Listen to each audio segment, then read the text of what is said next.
Hello, everybody. I'm Ryan McNeil, and this is the Builder by Day podcast. Thanks very much for tuning in. If you haven't already, do me a solid. Please click that like and subscribe button. First thing I want to do to start off is I'd like to discuss just briefly last week's episode, mainly because I received more feedback from last week's episode than I have received on any other previous episode.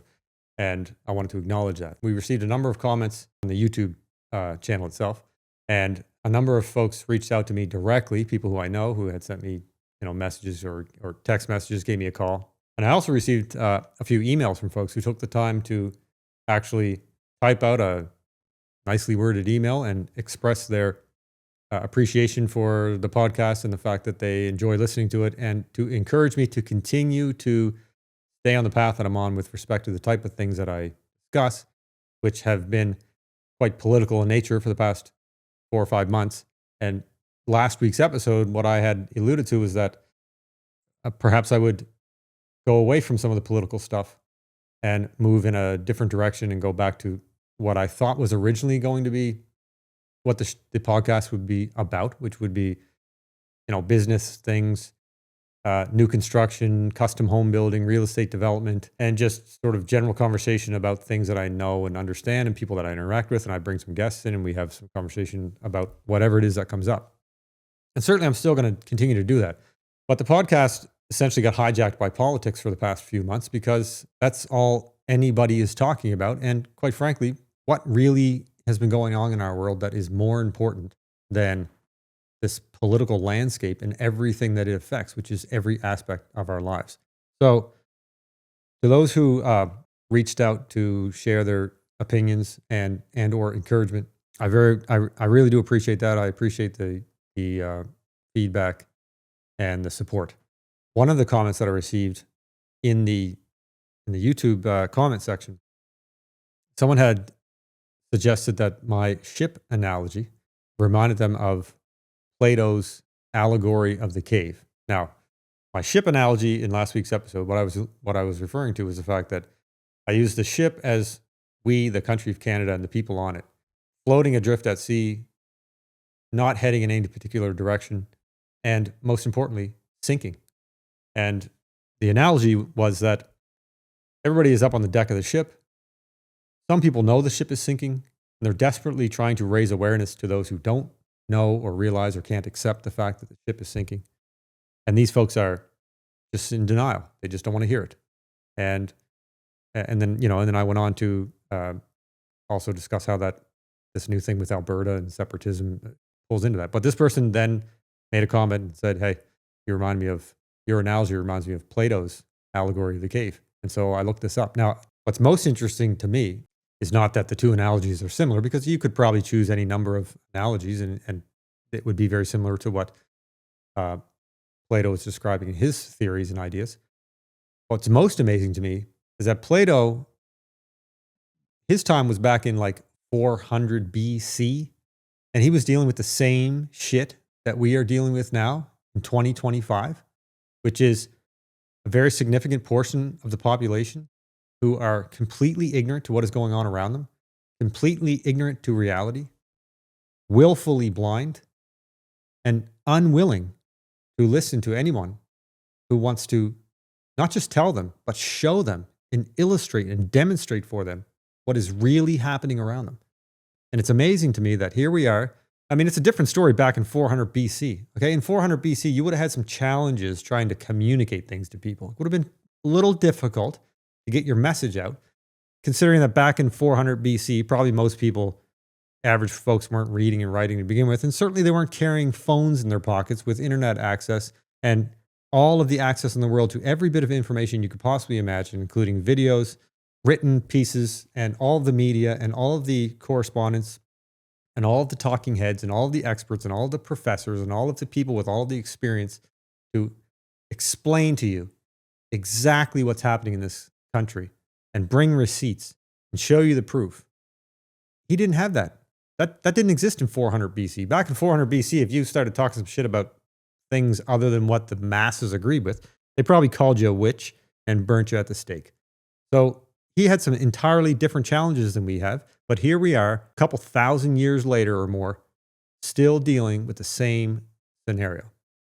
That's a bit disheartening, of course, because if we're still dealing with it now and we have all of the information available to us, then what, if anything, is ever going to change this situation? And the unfortunate reality is that I don't think anything's ever going to change this situation. Certainly not when we have the mainstream media, traditional forms of media working together.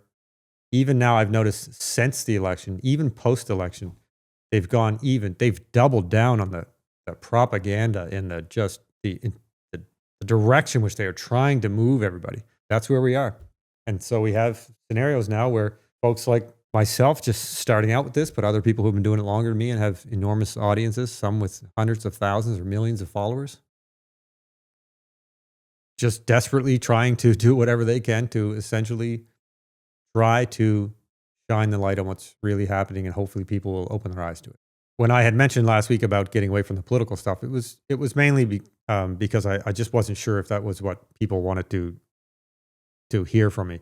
Because my channel is so new, I'm still at the stage where you're trying to figure out what your niche is. So in this space, they refer to, oftentimes you watch any YouTubers or anyone who talks about being a YouTuber, they refer to finding your niche, and then as you find your niche, you kind of zero in on that, and you can have more than one niche, and it's just basically your specialty or your thing that you're going to talk about that people want to hear from you. Now, I wasn't of the impression starting out that people would necessarily want to hear my interpretation of politics and the political landscape and what's going on, and I'm happy that they are, because I enjoy talking about it, and I talk about it all the time. And the reason I talk about it all the time is because that's what the other people in my life talk about. So it's not like it's not as though when I come in here, I talk differently than I would out in real life. These are the same conversations I have with my staff here at work and my friends and my family and the people around me, other business owners who I deal with and colleagues. This is the same conversation. Just here, of course, when I sit down, I'm organizing my thoughts in a different fashion. But the topic at hand is something I'm very used to discussing, very comfortable discussing, and I'm going to continue to do so. So what I want to move on to today, this has been, it's been a couple of days now, I guess, since the Trump-Carney meeting. And I want to touch base on that Trump-Carney meeting for a minute. It's been probably 48 hours, I guess, since they've met, and people have been beating this thing to death. You know, anybody who knows anything about me and has listened to my show is obviously going to probably be aware that I'm not a huge Mark Carney fan. I am a fan of Trump in some ways, but I'm not a huge fan of how he does everything. I'm not a fan of Trump's 51st state rhetoric. I'm not a fan of Trump anytime that he does things where he, as much as I despise Justin Trudeau, I mean, I can't stand that man. I have absolutely zero respect for him as a human being. Zero. But I do respect the position of Prime Minister of a country. And I do believe and I feel that President Trump or any president or world leader should respect the position of any other world leader. But that doesn't mean they have to agree with him, of course, or not call them out. But you should respect the position. So, you know, that Governor Trudeau stuff. And I was never a fan of that. I think that's childish. And you know, I just think there's no place for it. It's just very unprofessional and it's not very diplomatic. But I know what he was after. I mean, we all know what he was after. Trump wanted to get rid of Trudeau. He wanted him out of there. He couldn't stand him. Didn't want to have to deal with him. I don't blame him. I wouldn't want to have to deal with him either. But let's talk about this chat for a minute between Mark Carney and Donald Trump that just took place a couple of days ago. And to me, it was like, you know, if you've ever watched, you know, one of those corporate press events where two CEOs would meet and, you know, the cameras are on, and they're shaking hands and they're smiling and they're saying all the right things and we're excited to collaborate and this is a win-win relationship and it's very polished and it's professional, but, you know, of course it's completely hollow because normally these two folks that get together, they don't know one another. They probably, in many cases, just met 2 minutes ago. You're basically watching them meet for the first time. And I meet people all the time for the first time, and no matter what, there's always going to be that initial little bit of awkwardness. Now, if you're having a meeting with somebody and the topic at hand is a bit unnerving, like maybe there's some issues you're trying to work out here, so the underlying tone might be one of that has a bit of tension tied to it, then the initial part of that meeting when you guys get together is going to be a little awkward to begin with anyway. And this is exactly what came to mind last week, earlier this week, I guess, when I'm watching Mark Carney sit down with Donald Trump. I mean, this wasn't some sort of historical diplomatic breakthrough. These guys were, this was, to me, this just looked like a typical boardroom meeting or typical boardroom routine where you have two big wheels in the office and maybe a couple of, supporting actors that are there with them. But in this case, it's a business meeting. The analogy here, or how I would compare this would be like a business meeting between a small subsidiary or the CEO of a small subsidiary and then the CEO of an enormous empire. The balance is, it's not even, right? You have to acknowledge that. Surely everybody would recognize that the balance of power there is not even.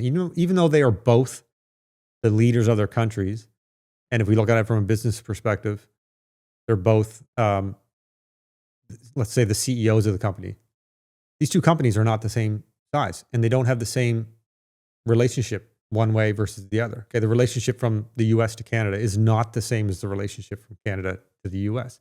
So sure, they were both respectful and they were polite and they agreed to work together, which is very interesting. That in and of itself is kind of a story within the story. So Mark Carney sits down and the result of that meeting is, as many people have already, this is why I'm not going to get into this part because this is being beat to death all over social media. If you have a social media account of any kind, you're seeing lots of people elaborate and illustrate how ultimately what this turned out to be was Mark Carney agreeing to do everything Trump wants done, even though he spent a month campaigning around the country or more than a month, plus the time leading up to it, touring around the country, telling everybody how our relationship with the US is over and we're moving on and we're not going to work together and he's going to find new trade partners and all that noise. And Trump is the bad guy and US and Trump are the most threatening crisis we've faced in our lifetime and all that nonsense that they went on about. But ultimately, what ends up happening is they end up agreeing to work together. And make no mistake, President Trump was in charge from the moment that Mark Carney and the rest of the Canadian representatives walked into that meeting. They, I guess you could look at it like Carney has a seat at the table because of his position. He has a seat at the table, but Trump owns the table. There's no, you're just a guest here. You're just a guy who's been invited in as the leader of your company, your country. And we're going to have a conversation about what's going to go on in the future, the relationship between these two companies. It's countries. But again, I'm equating this to a business meeting because when I watch that, this is just a business meeting. And that's how these meetings go, right?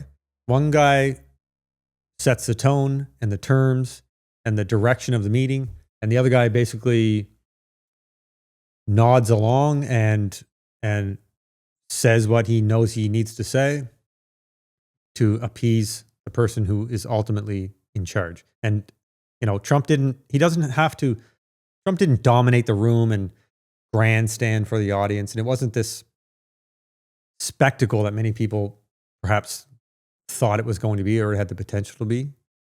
But the reality is, what you have to understand is that when you're holding all the cards as Trump and the US is, you don't need a flex. You just sit back and you say whatever you need to say. You probably say less than anybody else. And then you watch the other guy fold because that's what you knew he would do. That's the only thing he can do. That's the only play he has. Trump and the US are holding all the cards in this situation. Carney and us, the Canadians, have nothing. We have nothing. All we can do is whatever they tell us we have to do if we want to continue to play ball. It's their game. They're in control. Carney may have gone into this meeting thinking that he was going to negotiate or maybe even push back on a few points. But of course, that's not what happened. What happened is what always happens when people sit across the table from Donald Trump and try to play his game. They end up agreeing with him, and they end up agreeing with him publicly and politely because there is no other play. Well, I guess there was at least one other person that tried to play it differently. Remember when President Zelensky tried to play it differently. That didn't go particularly well. Now, again, if you go back to that one, I'm not a big fan of, by any means, of how President Trump and JD Vance handled that situation. I don't think that, publicly that's how you should interact with one another, but it illustrates the point that there's no pushing back. Zelensky tried to push back. He tried to be a tough guy there for a minute, and that just didn't work. And I don't think going into this, there was never a point going into this where I thought that Mark Carney or anyone else on the Canadian side of this was going to in any way push back at all. This meeting went exactly as I assumed it would go, and probably many, many other folks assumed and predicted this meeting would go. And the reason it went this way is because this is the only way this meeting was ever going to go. This interaction between Mark Carney and Donald Trump and our relationship with the U.S. always has been, but certainly now even probably more than ever, is a business relationship. These are deal makers, right? Trump made the deal and Carney took the deal. And that was the only thing that was ever going to happen. And of course, the media, they're working overtime since this meeting. I mean, immediately after this meeting, every time I've seen any mainstream media discuss it since then, they spin this as some kind of huge win for Mark Carney and a huge win for Canada. And that, but anyone that's ever been in a real negotiation knows the truth. And like I said, this meeting was only ever going to go one way. It wouldn't have mattered if Mark Carney won the election or Pierre Poilievre won the election. That meeting with Trump was going to go exactly that way. Prime Minister of Canada was going to meet with the President of the United States and was going to tell them, hey man, we hear what you're saying. We acknowledge all the things that you say that we got to work on our end. We really appreciate your business.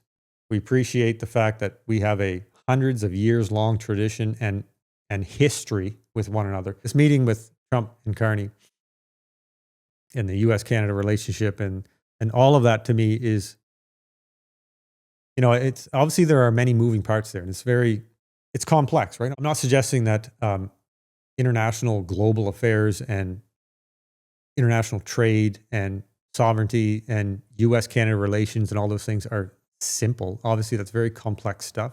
The economy is very complex. I'm going to use an analogy here, and I'm not suggesting that the relationship or the situation here between Canada and the U.S. is as simple as this analogy that I'm going to use.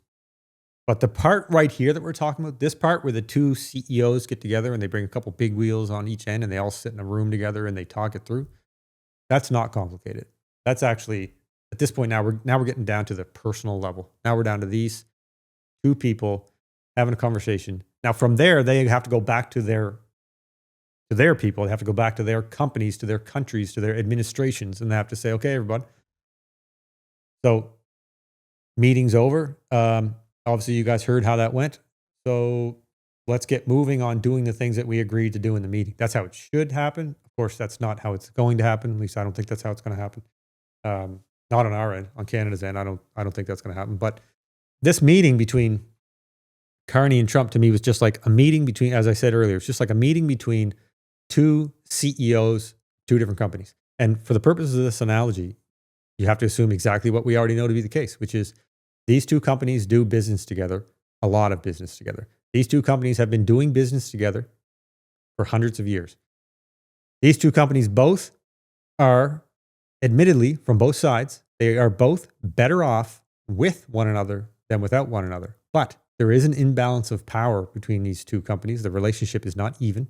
And one company, Canada Co., relies much more on the larger company, USA Co., for its existence, literally for its existence. That doesn't mean that Canada Co. couldn't exist without USA Co., but not right now it can't. Not if we just turn the switch off tomorrow, it couldn't. It would be a disaster. And we have a scenario, if we stay on this, so this is a scenario where we have these two people meetings, but you have to go back before that and you have to realize that what has happened in recent months, as recently as like last week in our case, but in the last few months, both of these companies have had a change at the top. Both of these companies have hired new CEOs to manage their business. In both cases, both in Canada and the US, we, the citizens, we are the shareholders of these two companies. Okay? Carney actually, at one point in his conversation with Donald Trump, when he was talking about, he had a minute there to talk about the 51st state. And he said something like, you're in real estate as well. And you know that some things aren't for sale. And maybe we'll try to find that portion of the clip here. There are some places that are never for sale. That's true. We're sitting in one right now, Buckingham Palace. You visited as well. That's true. And having met with the owners of Canada over the course of the campaign last several months, it's not for sale, won't be for sale ever. But the opportunity is in the partnership and what we can build together. We have done that in the past. And one of the things Carney said there, which I actually think is a good way to put it. If Carney actually truly believed what he said, which was, he said something to the effect of, I spoke to the owners of Canada. That would be us, the citizens, right? So he's looking at it he's doing exactly the same thing. His analogy in his brain is, he's a business guy, the owners, the shareholders, the Canadian citizens. He's saying, I spoke to the owners of Canada and they don't want to sell. They don't want to be the 51st state. So on one hand, I appreciate that he recognizes that sort of business relationship between the citizens of the country and the government, right? And his role. He's the CEO, we're the shareholders. I appreciate it, except the fact that I don't believe for 1 second that he feels that we are the owners of this company or of this country. He didn't ask us shit. He told us for 2 months what was going to happen. He stood in front of a microphone several times and told us our relationship with the U.S. is over. We're not dealing with them anymore. We're going to do new things. We're going away from it. They want all our resources. They want to attack us. Trump's a bad guy. He didn't ask us anything. He told us what he thinks or what he thought we needed to hear in order to manipulate us into voting for him and deciding that he's the best guy to deal with this fabricated, completely fake, false narrative that he created, this problem that did not exist. But coming back to the analogy of the two companies, each company recently hired a new CEO. This meeting is the two new CEOs now getting together. Now, the CEO of America, while he was campaigning or trying to get hired, he said very clearly multiple times over and over again in his campaign strategy that if he was elected, he recognized that his country was in trouble financially and otherwise, or other things going on, just as we have up here. He recognized that things needed to be addressed. Their border was a huge one, huge deal for them. He recognized these things, their border, their economy, public school system, wasteful spending, bloated bureaucracy, all these things all sound familiar to us up here, except up here, our prime minister wasn't talking about any of those things. But down in the US, Trump was acknowledging those things. And he said, if you elect me, I'm going to fix these things. And then he got elected. And immediately he started, at least what he believes is, started fixing these things. Whether or not you agree that they're being fixed, let's set that aside. He said he was going to do something. The Americans voted for him and gave him a mandate to do the things he said he was going to do. And now he's doing them. The difference is up on our end, on the Canadian side, is that we have a bunch of issues with our company as well. But the CEO guy that we hired, he spent the whole time telling us that actually those problems actually aren't our problems. Those aren't the real problems. The real problems is Trump and his threat to us as Canadians and the fact that we got to get away from doing business with America Co. That's what he campaigned on the whole time. And then as soon as he was hired, as soon as he was given the job of CEO, he immediately did a complete 180, ran to Donald Trump, met with him and told him he's going to do exactly what Donald Trump told him he needs to do in order to rectify this situation between the two companies. Exactly what he did. He did nothing even remotely similar to what he told you he was going to do if you vote for him. That's a very stark difference between these two people. One person said what he was going to do, got elected, and is doing it. The other person said what he was going to do, got elected, did the opposite. Actually did the thing he told you not to elect Poilievre for. He did exactly the thing he claimed Poilievre would do if you elected him. The level of gaslighting is amazing. You had one company, the larger company, that had issues and acknowledged it. You had a smaller company that has issues and can't seem to acknowledge it. Now they had a meeting, and now the smaller company has agreed. Just as is the case in many meetings that exist like this. I've had meetings like this. Okay, I've had meetings where me, as the owner of the company, things are not going well with a particular business that a company that I do business with. Okay, and it's coming off the rails, and we're at a point where I'm about to pull the chute. Okay, so it doesn't mean that it may not even be coming from me, but somewhere in my staff, somewhere in my company, somebody has let it known we're not happy with how this is going. You guys have to address these issues. You know, either your prices are too high, or you're not meeting up. You're not able to keep up with the demand. We're having service or warranty issues. You're always late on delivery. Whatever it is, whatever these issues are, I've had meetings where we've said, "Hey, look, we love you, man. I'd like to keep doing business with you, but you got to get these things in order, or we're going to go and start doing business somewhere else because your mismanagement, your incompetency, your corruption, your scandals, your crime, your issues, your border issues, your fentanyl crisis, all these things, your lack of dealing with building your military, your lack of protecting the northern part of your country, all of that, that's all a problem for us. And your problems are becoming our problems. I'm not interested because I can buy windows and doors anywhere. I don't need your windows and doors. I don't need your oil. I don't need your cars. I don't need your steel. I don't need your aluminum. Now, maybe I'm bluffing.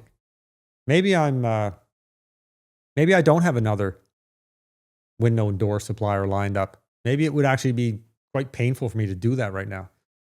But nevertheless, remember, this dynamic is not even. We're not at even keel here, right? I'm holding all the cards. You don't have any cards. That's how the meeting went. And then Carney, when he came into that meeting, in a position like that, in meetings, I've had this happen before. That person comes in. Hey, Ryan, nice to meet you. I'm the new general manager or CEO of Window and Door Co. Come on in, have a seat. We sit down in the boardroom. He's probably he brings his sales manager with him. I bring my project manager beside me. But if we have any specifics to talk about, we can do that. Because I, as the CEO, I may not know the specifics about a particular job and exactly what happened. So you bring somebody with you. Just like Mark Carney brings whomever, right? Finance minister or minister of foreign affairs, whoever you bring these people. Because when that meeting's over, remember, you're going to go to those people and you're going to say, okay, now you guys heard what we did there in the meeting, right? We got to get on this. So he comes into the meeting. I'm not happy as the builder. I have this sub-trade coming to me. And he's the new guy, right? He just got hired on. The reason he got hired on is because the guy before that was terrible. So terrible that the company ran him out of there. He was awful. He was god awful. And I had been hired as the CEO of this company back when this other gong show was still here, and I couldn't stand this guy. And I made it clear, I'm not doing business with you guys if this guy's going to be around. So they booted him, and they inserted another guy.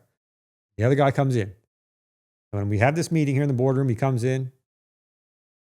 He's, professional, polite. Give me his resume. Sounds like he's got some pretty good experience. And we sit down. He makes a joke, kind of ease the tension in the room. And then he sucks up and tells me what a great CEO I am, how great my company is, and what transformational change I'm having here, not just in my company, but in the industry, and how much he appreciates our business and he wants to keep this relationship going. And he acknowledges that we have a long history, and he says all of those things. And then he goes on to say, and we acknowledge our shortcomings. We acknowledge what it is that we have to work on our end. And then he says, oh, and just while I'm here, while I got you, I know there's been some talk about, your company buying up our company because we're in trouble. And, you've made comments several times about the fact that maybe it'd be better off if Window Co. was just a division of Builder Co. It would be, just think of the synergies there. And by the way, if your employees worked for us, they'd actually make more money. They'd pay less tax, yada, yada, yada. You go into all the things that Trump has gone into where he's selling the case.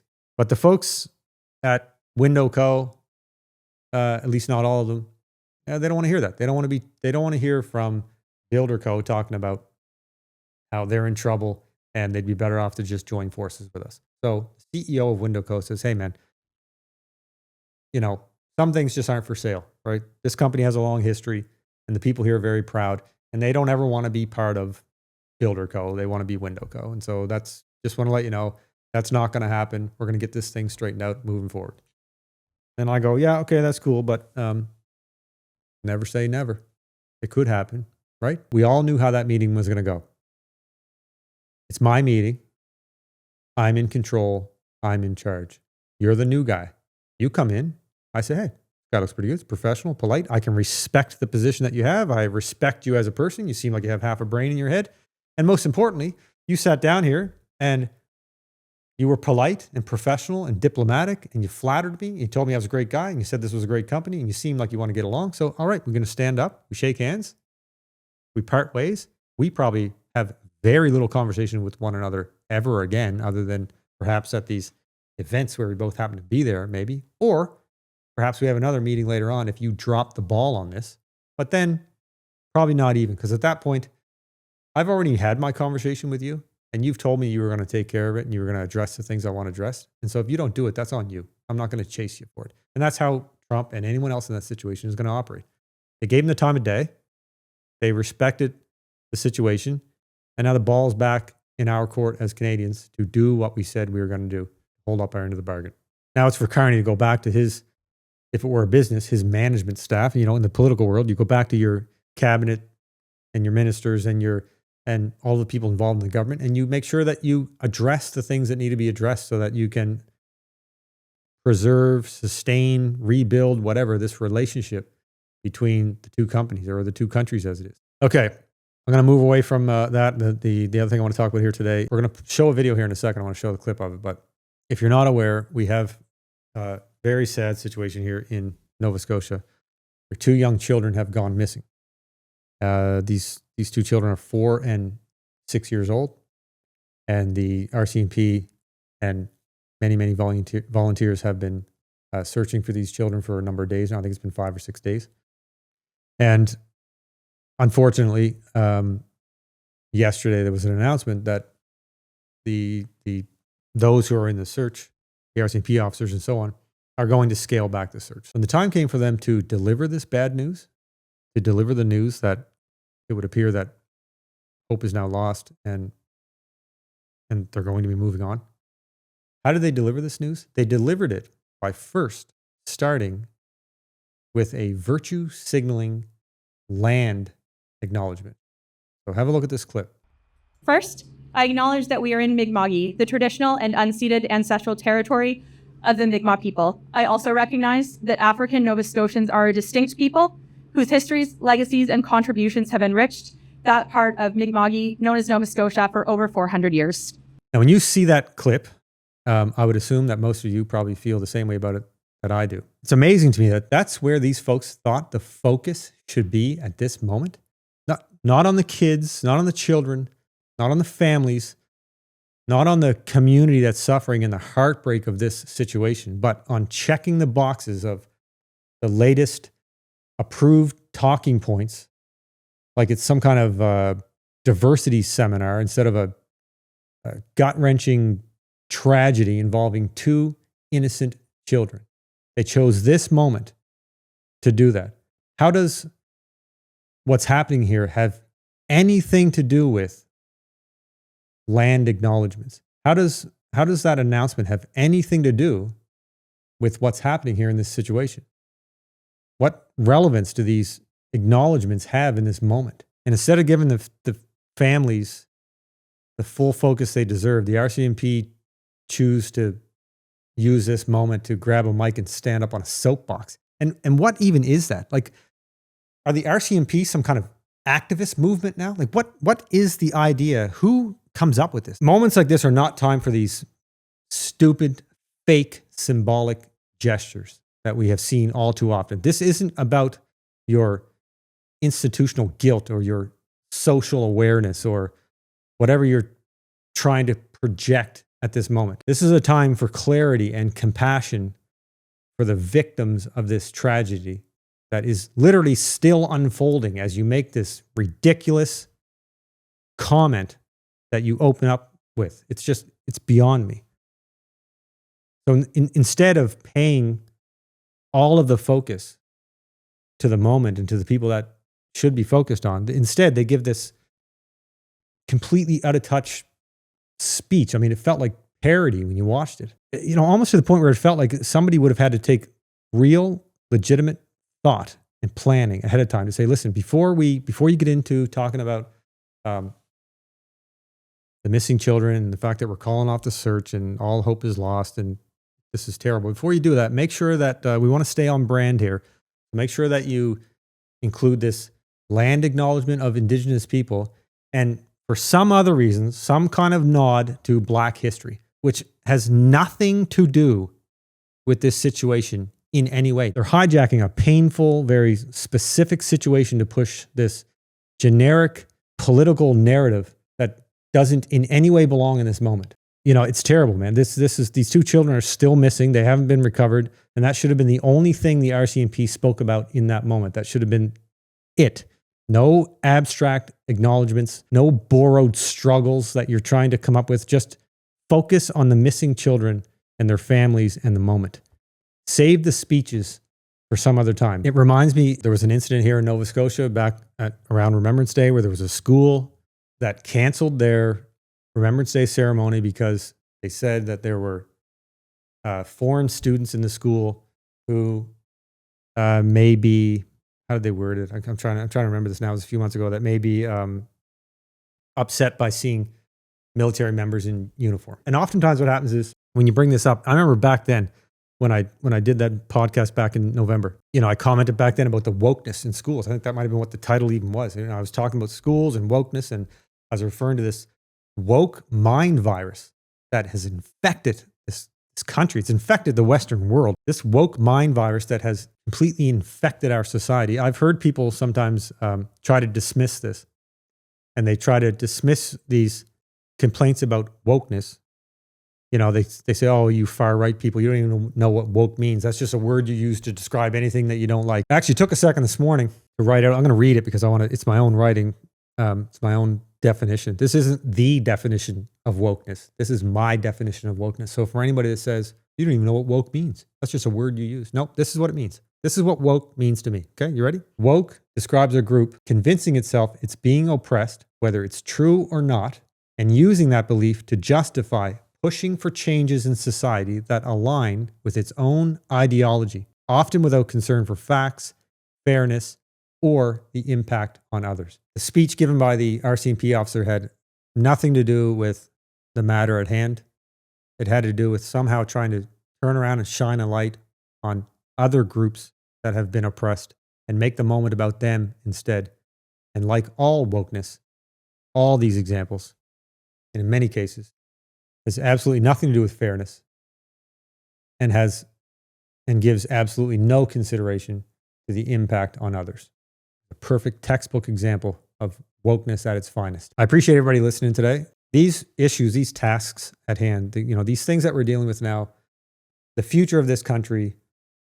You know, I've had a lot of conversation in the last few months on this show about not just politics, but culture and how politics tie into our society and our culture and how things are going and how things are going to move forward. And it's difficult to, I'd love to come on here. I'll be honest with you. I would much rather this show be me and somebody I can chat with and get along with, and we can have some laughs and we can throw it around and we can talk politics and we can talk business and we can even talk about these very things that I talked about today. And I'd love to pound that around with somebody else and have it a little more lighthearted and we crack some jokes and so on. But some things aren't lighthearted and some things aren't funny and they're not pleasant. So good luck, Canada. You're stuck with Mark Carney. All he is Justin Trudeau 2.0. This is going to be the same path we were on. I know it's rather pessimistic. I know it's not good news, but I'm a realist first. I'll be sure to acknowledge optimism if or when I see it, but I don't see any of this coming from Mark Carney or any of these liberals who were elected. As always, thanks very much for listening. If you haven't already, please like and subscribe and share. Keep fighting the good fight. Take care.